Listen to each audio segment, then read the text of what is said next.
that I really love to add emotion and really make the guitar sing and sound more musical. The other thing I really love is the ability that we have with something like slides. Slides are just, the easiest way I could put it is you're picking once and you're moving it up while not taking off your finger to another note.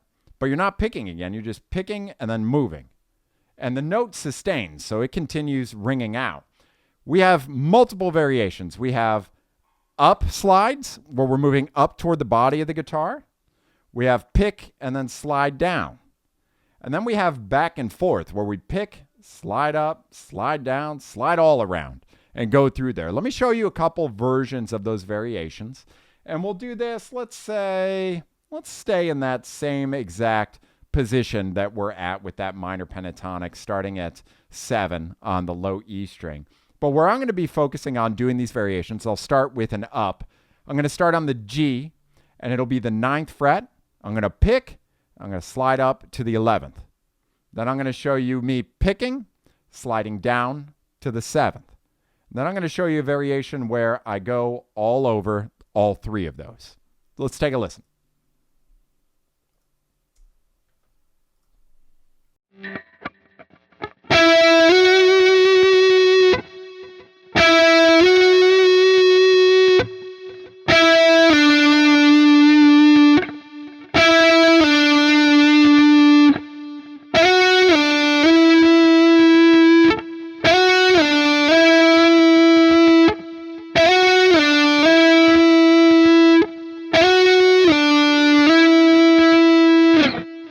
And again, for each of those, I was only picking once. That was it. And I was just moving across the fretboard after that note was already ringing out. So why is this valuable? Well, it really adds some fun sounds to your playing. So what we were doing before, if we add some kind of variation of slides, it makes it much more interesting as well. So we can actually take the scale, think about our concept of doubling up notes, adding one of these slides, and before you know it, and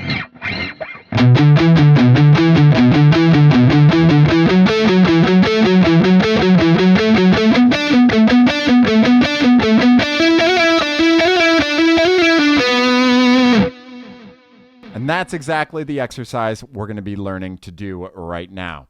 So we're going to start on that 9th fret of our G string. We're going to pick that and we're going to slide up to the 11th fret, back down to the 9th fret. So we'll start there first, right? Pick, and then come back down. So pick, 11th fret, back down. Pick at the 9th fret, up to the 11th, back down to 9. So you could see that when I was doing this, I was starting with that slide up and that back down, and then I did a hammer-on from the 7th fret to the 9th fret. And we're just going to repeat that as an actual exercise, and whenever you're ready to resolve, you can resolve on that 9th fret of the D string. So let's take a look at this exercise together, nice and slow, and I'll slowly increase.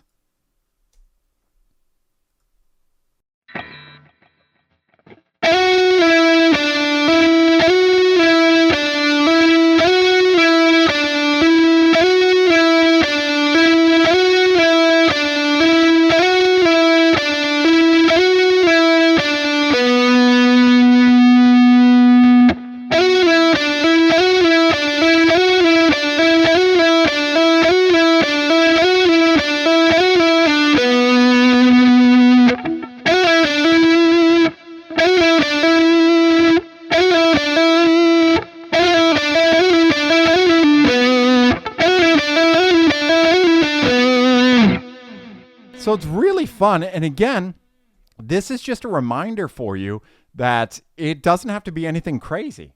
That note is already in half of our scales that we're learning. We're just repurposing it in a different way. So I recommend that you go through that exercise and just do exactly what I did. Just 10 times of going through up, down, hammer on, up, down, hammer on, up, down, hammer on. 10 times, clean and even, before you then resolve. And then you do it again. Just build up the speed until you do it 10 times clean and even at a slightly faster beat per minute. And then you continue from there.